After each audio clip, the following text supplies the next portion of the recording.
पार्वती तो भक्त की भी भक्त है।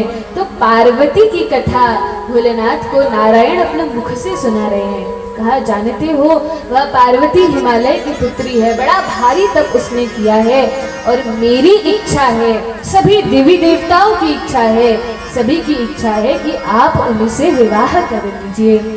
भोलेनाथ ने कहा, भगवान देखिए आपकी इच्छा है, टाल तो नहीं सकते, लेकिन यह ठीक बात नहीं है। क्यों ठीक नहीं है?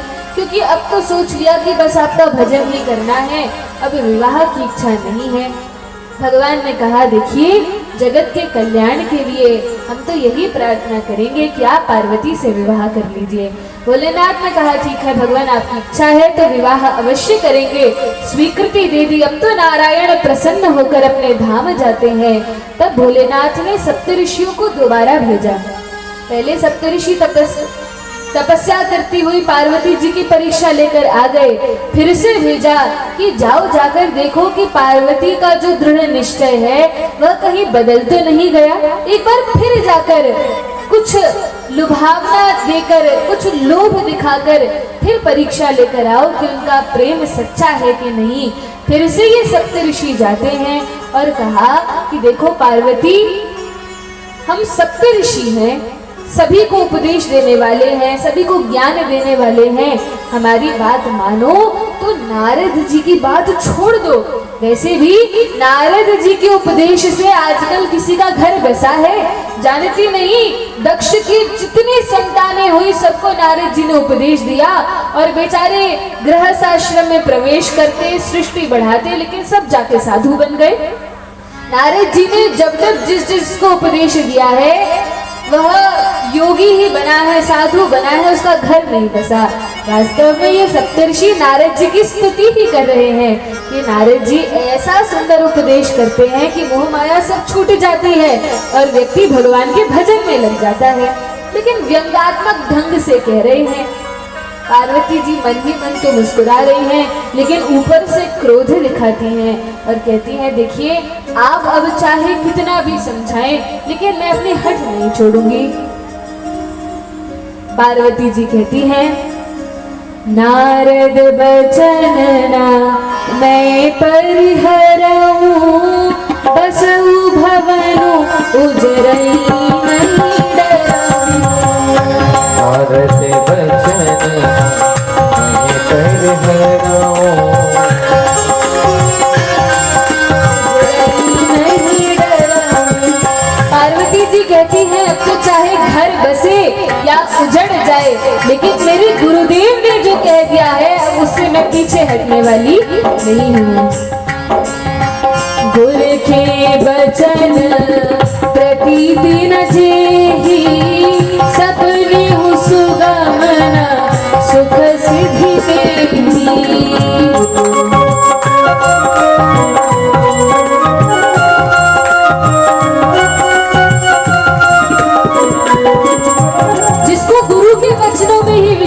नहीं है उसको क्या भगवान मिलेंगे, क्या कल्याण उसका संसार में होगा। मुझे तो पूर्ण विश्वास है अपने गुरुदेव पे, इसलिए अब महादेव के चरणों का आश्रय मैं नहीं छोड़ूंगी। महादेव चाहे अवगुणों के भंडार हो तो भी अब तो मेरा मन उनमें ही अनुरक्त हो गया है। कहती हैं, जो तुम मिलते हो प्रथम मुनीसा, सुनीति सिख तुम्हारी भरी सीसा। जो तुम मिलते हो प्रथम मुनीसा, सुनित्यों सीखे तुम्हारे भरी सीसा। कहा कि यदि आप पहले मिल जाते तो शायद मैं आपकी बात मान लेती, लेकिन अब तो नारद जी का उपदेश मेरे हृदय में बस गया है। और कहती है, महादेव अवगुण भवन विष्णु सकल गुण धाम। मानती हूँ भगवान विष्णु सारे गुणों के धाम है, लेकिन जेहि कर मनु रम जाहि, तेहि तेहि सन काम। जिसका मन जिसमें रम जाए उसको तो उसी से काम है। इसलिए अब आपसे हाथ जोड़कर विनती है कि यहाँ से जाइए, मैं अपना दृढ़ संकल्प छोड़ने वाली नहीं हूँ। इस प्रकार से जब पार्वती जी ने कहा, सारे संत मुनि मन ही मन मुस्कुराते हैं। शंकर जी को जाकर बताया और भोलेनाथ को जब बताया तो भोलेनाथ मगन हो गए। भय मगन शिव सुनत स्नेहा, हर्षि सप्त ऋषि गवने बिरहा। भय मगन शिव सुनत स्नेहा, हर्षि सप्त ऋषि गवने बिरहा। मनु थेर करी तब शंभु सुजाना, लगी करन रघुनायक ध्याना। मन थीर करे तब शंभु सुजाना, लगी करना रघुनायक ध्याना। देखिए शंकर जी का मन भगवान में कैसा अनुरक्त होता है। जब अति प्रसन्नता होती है तब भी भोलेनाथ भगवान के भजन में लग जाते हैं, और जब कोई दुख का अवसर आता है तो भी भोलेनाथ भजन में लग जाते हैं। जब सती जी ने अपने शरीर का त्याग किया तभी भोलेनाथ समाधिस्थ हो गए, और जब पार्वती जी का सत्य संकल्प सुना, जब ऋषियों से उनकी प्रशंसा सुनी तो बड़े मगन होकर फिर भगवान के भजन में लग गए। भक्तों के जीवन का तो एक ही आधार है, जब भी कुछ होता है वे भगवान के भजन में लग जाते हैं, उनका भजन और बढ़ता जाता है। भक्तों के जीवन में जब सुख आता है तो भगवान को बड़ा धन्यवाद करते हैं कि भगवान आपकी बड़ी अनुकंपा है, बड़ी कृपा है जो आपने ऐसी परिस्थिति मेरे जीवन में लाई है। तो और भजन करते हैं और माला जपते हैं और कीर्तन करते हैं, कथा सुनते हैं। और जब दुख आते हैं तब भी कुंती के समान भगवान की भक्ति ही करते हैं। और कुंती महारानी तो ऐसी विलक्षण भक्ता है जो कहती है भगवान मेरे जीवन में दुख ही दुख आए। क्यों? क्योंकि जब दुख आते हैं तो आपका स्मरण और बढ़ जाता है और अधिक भगवान की याद आती है। तो यह भक्तों का गुण होता है कि हर समय भगवान का ध्यान करते हैं। इसी समय की बात है, भोलेनाथ तो समाधिस्थ होकर ध्यान में लग गए, लेकिन तारकासुर नाम का एक असुर हुआ। देवता बड़े भयभीत हो गए, बड़ा हड़कंप मचा रखा है इस तारकासुर ने। क्या उपाय है? ब्रह्मा जी ने कहा इसका तो एक ही उपाय है, एक ही व्यक्ति इसको मार सकता है। यदि शिव जी का कोई पुत्र हो तो वही इतनी योग्यता रखता है कि इस तारकासुर का वध करे। अच्छा, लेकिन शिव जी का पुत्र तो तब होगा जब शिव जी का विवाह होगा। बिना विवाह के पुत्र कैसे हो सकता है? तब क्या किया जाए? कहा एक काम करो, कामदेव को बुलाओ और कामदेव से कहो कि शंकर जी को अपने काम पाश में बांध ले और शंकर जी विवाह कर ले। देवताओं ने मदन पूजा की, कामदेव को बुलाया, और जब कामदेव आ गए तो कहा देखिए कामदेव आप तो बड़े महान हैं, सारे जगत को व्याप लेते हैं, आपकी महिमा कौन कहे। देवता बड़े चतुर होते हैं और बड़े स्वार्थी होते हैं। जब जब कोई काम होता है तो बड़ा मीठा मीठा बोलते हैं। कामदेव को भी अपनी वाणी में फंसा लिया। कामदेव ने कहा देखो भैया, बाकी सब बात तो ठीक है, यदि आप चाहते हैं तो मैं कैलाश पर्वत पर जाकर शंकर जी को अपने काम बाण मारूंगा, लेकिन मुझे बड़ा भय है। भोलेनाथ कोई साधारण व्यक्ति तो है नहीं जिसको कामुक कर दिया जाए, वे तो साक्षात भगवान है। मुझे बड़ा भय लगता है कहीं मेरे प्राण ही ना चले जाएं। लेकिन कहा कि ठीक है, परहित से बड़ा कोई धर्म नहीं है, परहित सरस धर्म नहीं भाई। तो ठीक है, आप लोग यदि चाहते हैं तो जगत के कल्याण के लिए मैं अवश्य अपने प्राणों पर खेले जाऊंगा, लेकिन आप लोगों का कार्य पूर्ण करूंगा। देवता बड़े प्रसन्न हुए। अभी कामदेव डरते डरते, ये मदन अनंग कामदेव डरते डरते जाते हैं। कैलाश पर पहुंचे तो कामदेव के 5 बाण होते, पुष्प बाण होते हैं, उनको निकाल लिया। ऐसा सुंदर वातावरण बना दिया, सुगंधित हवा बहने लगी और मानो बसंत की ऋतु आ गई। सारा माहौल बनाकर और तब अपने बाणों का अनुसंधान जैसे ही किया, शंकर जी को निशाना बनाया, शंकर जी पे जैसे ही दृष्टि गई, कामदेव तो थिरकने लगा, बड़ा भयभीत हुआ। भोलेनाथ को समाधिस्थ देखकर बड़ा डर लगा अब तो प्राण बचेंगे नहीं, लेकिन भगवान का नाम लेकर जैसे तैसे जय सिया राम कहकर कामदेव अपना अस्त्र चलाते हैं। भोलेनाथ के हृदय में अस्त्र जैसे ही लगा तो तीसरा नयन, तीसरी आंख खुल गई। भोलेनाथ बड़े क्रोध में आ गए और क्रोध में आकर कामदेव को जैसे ही देखा, दृष्टिपात किया, उसको भस्म कर दिया। बोलिए भक्तवत्सल भगवान की जय। भगवान और भगवान के भक्त, पहले भी कहा था यदि क्रोध भी करे तो भी कल्याण ही होता है। अब देखा जाए तो जला दिया कामदेव को, अलंग कर दिया, अब उसका कोई शरीर नहीं है। लेकिन कामदेव की पत्नी रति जब रोते रोते आई, कहा भोलेनाथ आप तो आशुतोष हैं, भक्त वत्सल हैं, भक्तों पर कृपा करने वाले हैं। ये तो देवताओं की चाल थी, देवताओं का षड्यंत्र था, उन्होंने भेजा था, लेकिन मेरे पति को आपने जला दिया, आप कुछ कृपा कीजिए। भोलेनाथ को दया आ गई। ये साधु संतों का लक्षण है, क्रोध तो कर देते हैं, लेकिन मान लो कभी दंड दे दिया, श्राप दे दिया, तो करना क्या चाहिए? तुरंत चरणों में गिर जाना चाहिए। यदि हमसे कोई अपराध बना, किसी संत ने, गुरु ने, वैष्णव ने क्रोधित होकर श्राप दे दिया, तो तुरंत चरणों में गिर के क्षमा मांग लो। इनका हृदय बड़ा सुकोमल होता है, तुरंत द्रवित हो जाते हैं। भोलेनाथ भी द्रवित हो गए। रति ने कहा क्षमा कर दीजिए। भोलेनाथ ने कहा चिंता मत करो। क्यों चिंता न करें, अब तो अनंग हो गए, अब तो इनका शरीर ही नहीं बचा। तो कहा चिंता की बात नहीं है, क्योंकि यह तो वास्तव में मैंने वरदान दिया था। क्या वरदान दिया, क्या कल्याण किया कामदेव का? कहा कि जब यदुवंश में भगवान कृष्ण अवतार लेंगे, जब यदुवंश कृष्ण अवतारा, कृष्ण अवतारा होई हरण महामहिमारा। जब कृष्ण अवतारा, कृष्ण अवतारा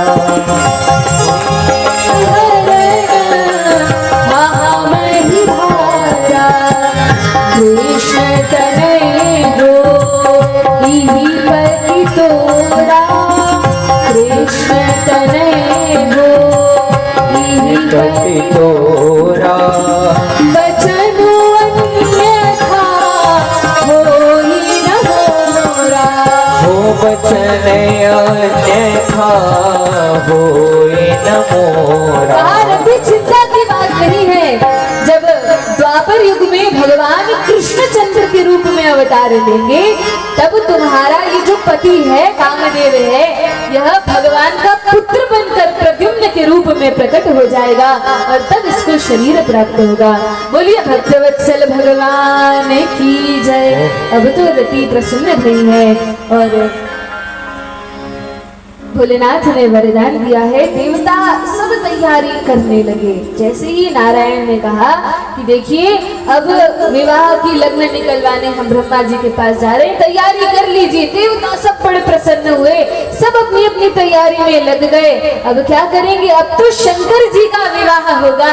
सभी प्रसन्नता से धूमधाम से भाग लेंगे, सब अपनी अपनी तैयारी में लग गए। भोलेनाथ को अकेला छोड़ दिया। सब देवी देवता अपने अपने साज सामान संवारने में लग गए। यहाँ भोलेनाथ अकेले हैं। नारायण ने कहा देखिए भोलेनाथ, आपका तो वेश बड़ा सुंदर है। अब बड़ा व्यंग, बड़ा कटाक्ष नारायण कर रहे हैं, मित्र के समान है, स्वामी भी है, बड़ा प्रेम है भोलेनाथ के प्रति। तो बड़ी मीठी वाणी में भगवान कहते हैं देखिए भोलेनाथ, आपका तो इतना सुंदर वेश है, आपका मुकुट क्या है? तो कहा जटाओं को बना लेते हैं और यही उनका मुकुट हो गया।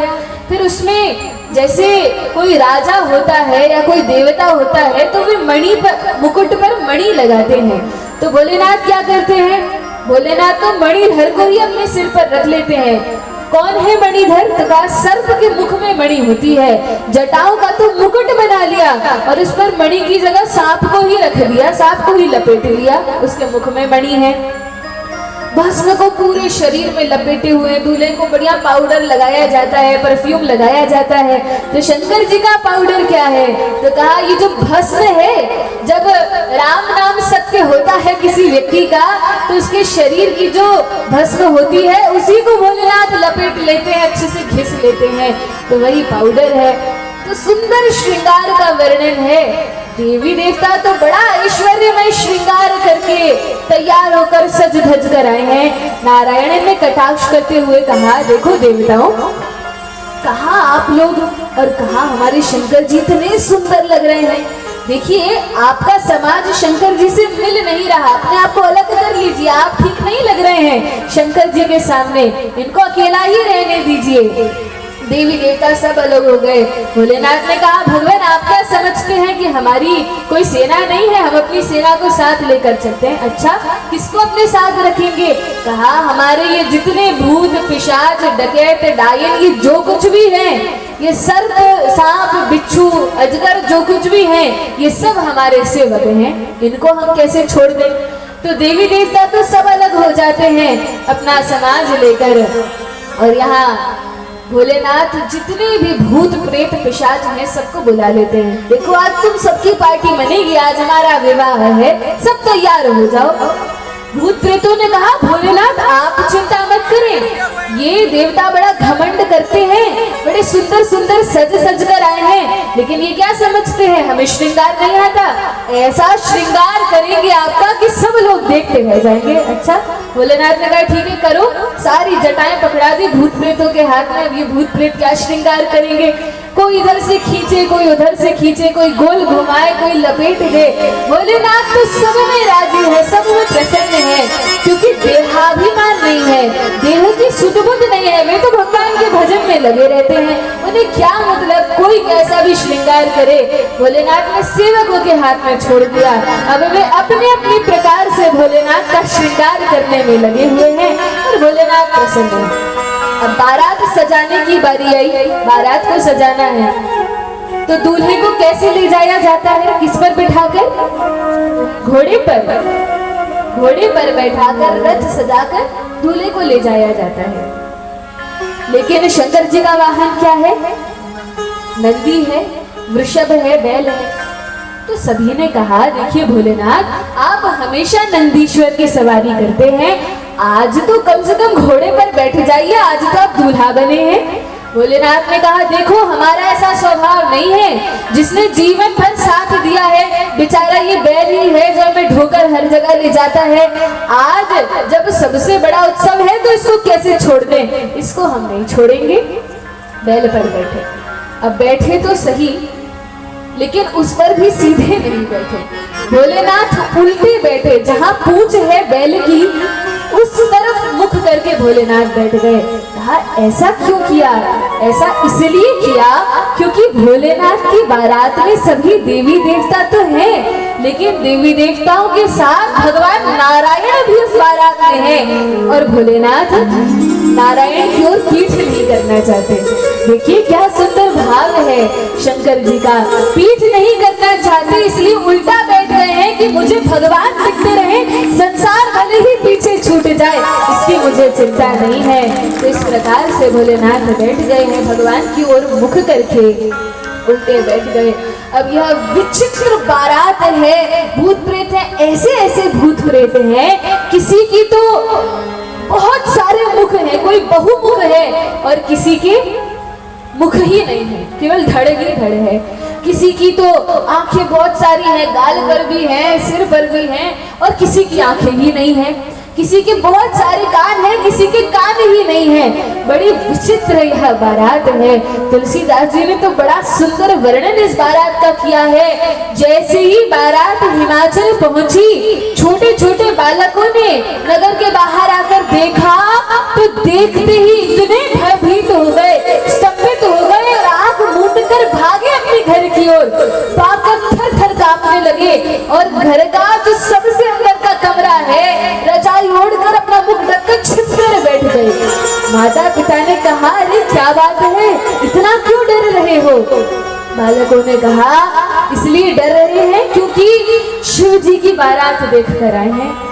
देखो, हम अपने अनुभव से बता रहे हैं, हमने देख ली है, आप लोग मत देखना, क्योंकि इस समय सबसे बड़ा भाग्यवान व्यक्ति वह है जो शिव जी की बारात देखकर भी जीवित बचा है।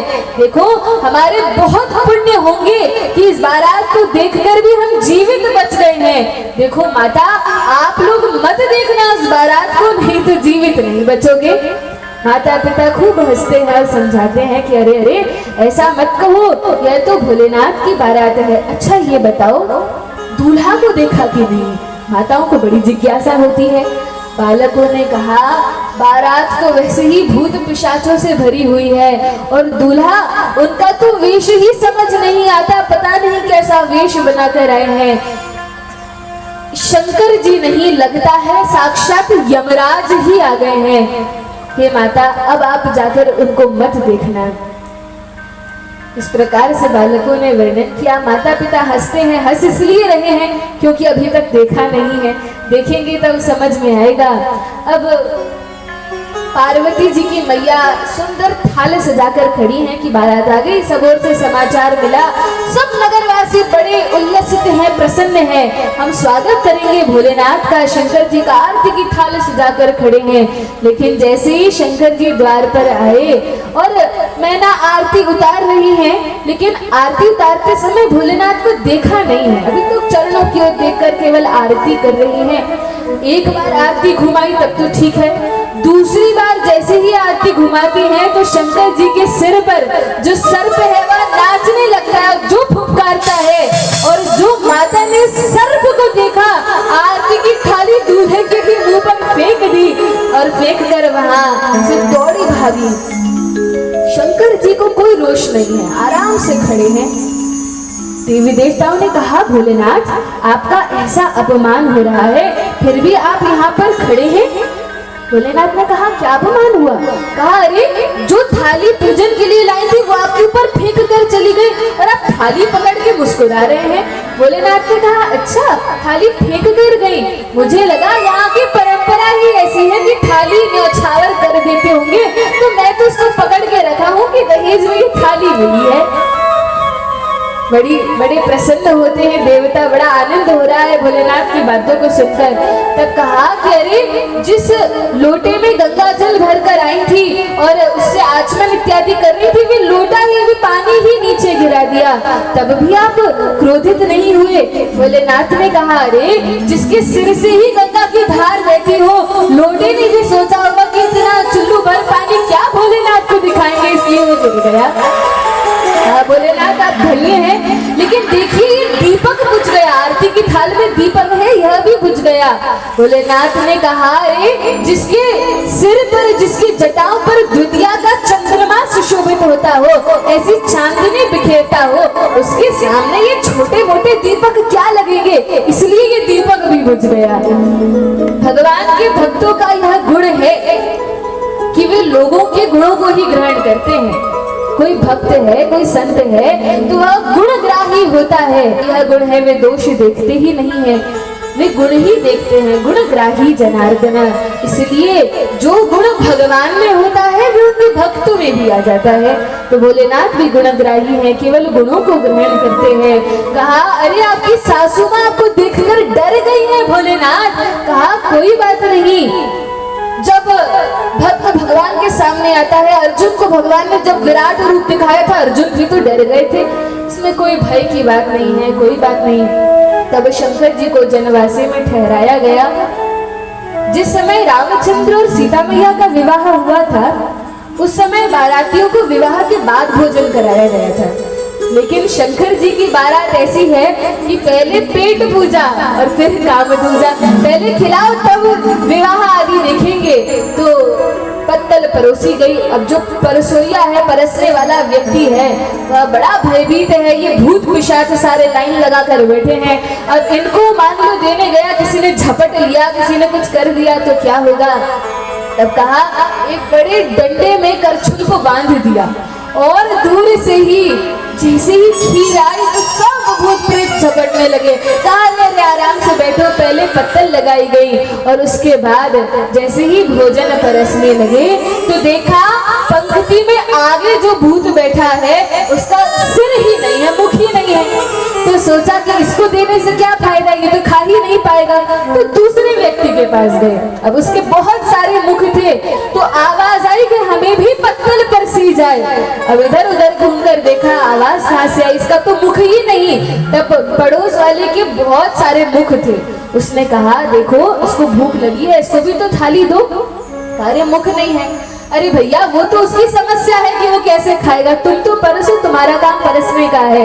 तब थाली दी गई और ऐसी विचित्र बारात का वर्णन है, सबको संतुष्ट किया गया और तब पार्वती और भोलेनाथ का सुंदर विवाह हुआ। बोली शिव पार्वती भगवान की जय।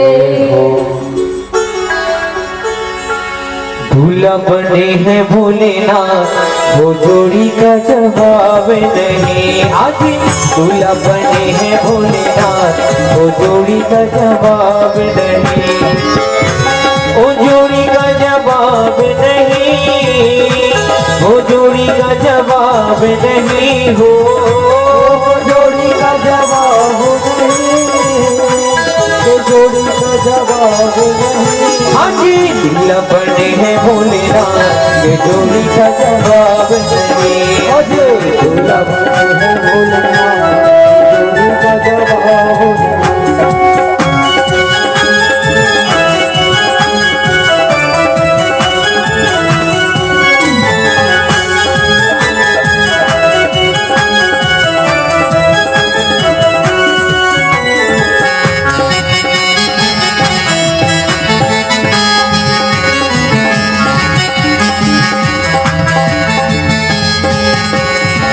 पार्वती पार्वती हिमाचल नगरी, पार्वती जी हिमाचल नगरी, पार्वती जी हिमाचल नगरी, पार्वती हिमाचल नगरी। और कैलाश भोलेनाथ के जोड़ी का जवाब नहीं। हाँ कैलाश भोलेनाथ के जोड़ी का जवाब नहीं। दूल्हा बने हैं भोलेनाथ के जोड़ी का जवाब नहीं, दूल्हा बने हैं भोलेनाथ के जोड़ी का जवाब नहीं।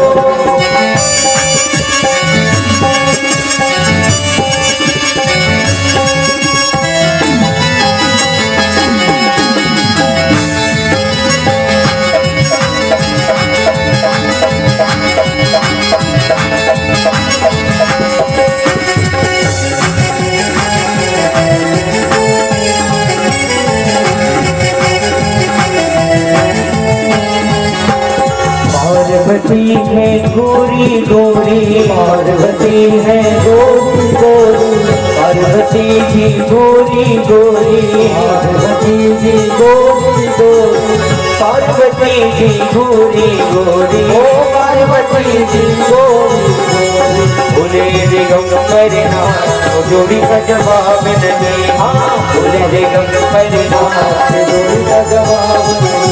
दूल्हा बने हैं भोलेनाथ की जोड़ी का जवाब नहीं, दूल्हा बने हैं भोलेनाथ की जोड़ी का जवाब नहीं।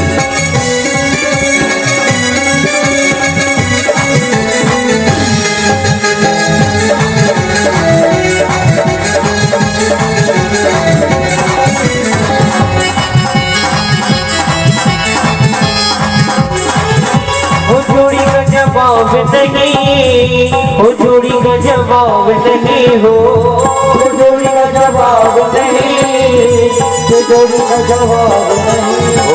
तेरी शक्कर भोलेनाथ ये जोड़ी का जवाब नहीं, तेरी शक्कर भोलेनाथ। वो दूल्हा बने हैं भोलेनाथ जोड़ी का जवाब नहीं। हाँ जी दूल्हा बने हैं भोलेनाथ।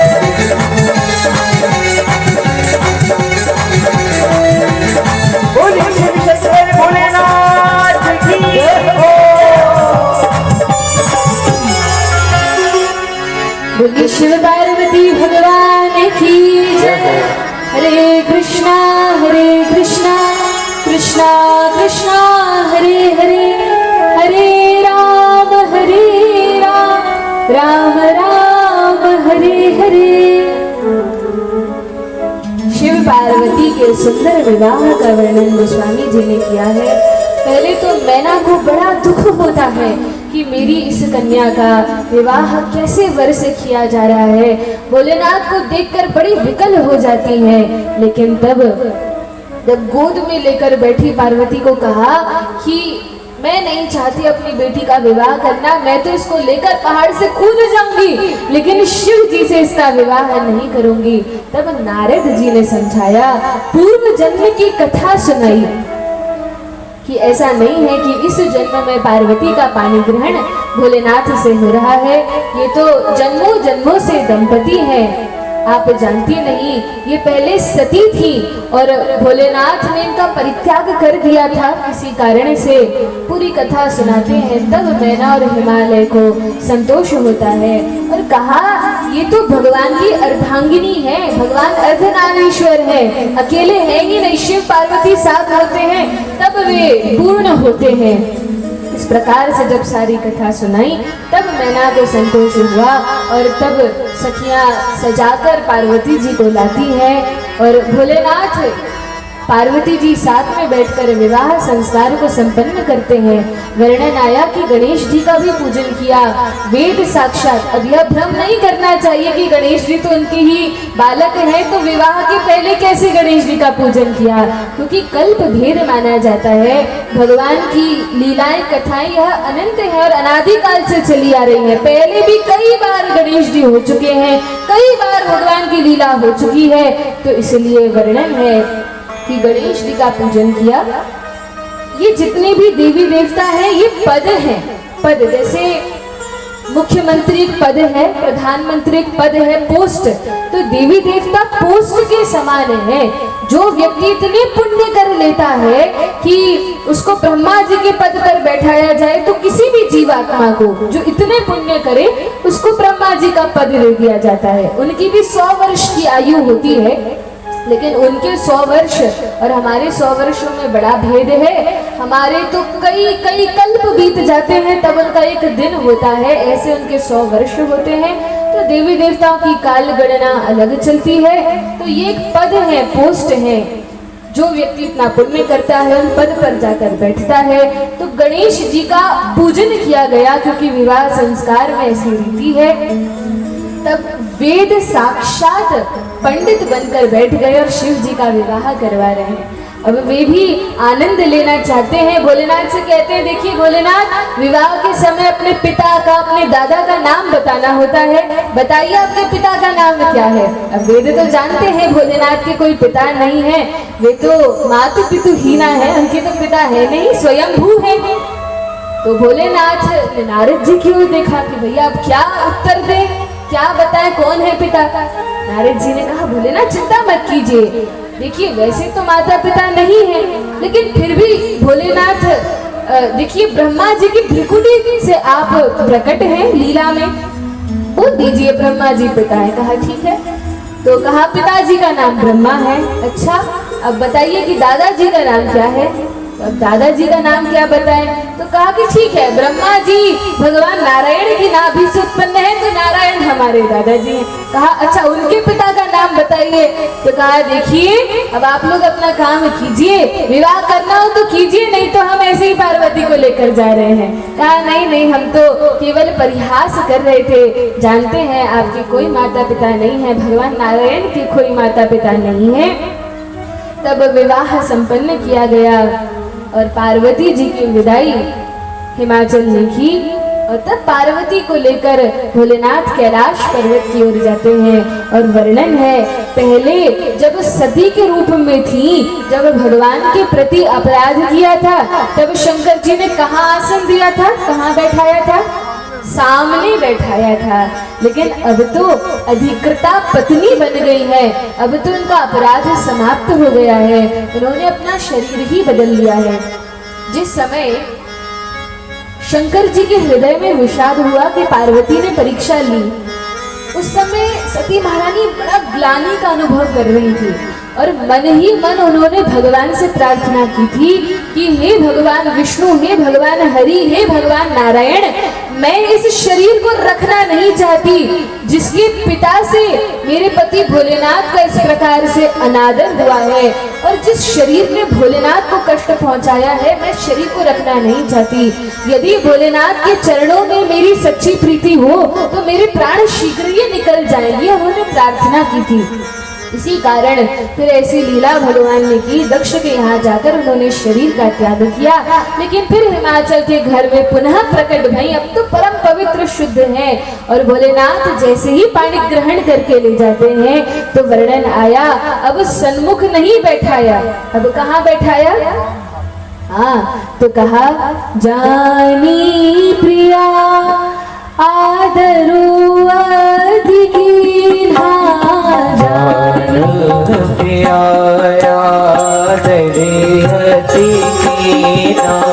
जानी प्रिया आदरू अधिकीना, प्रिया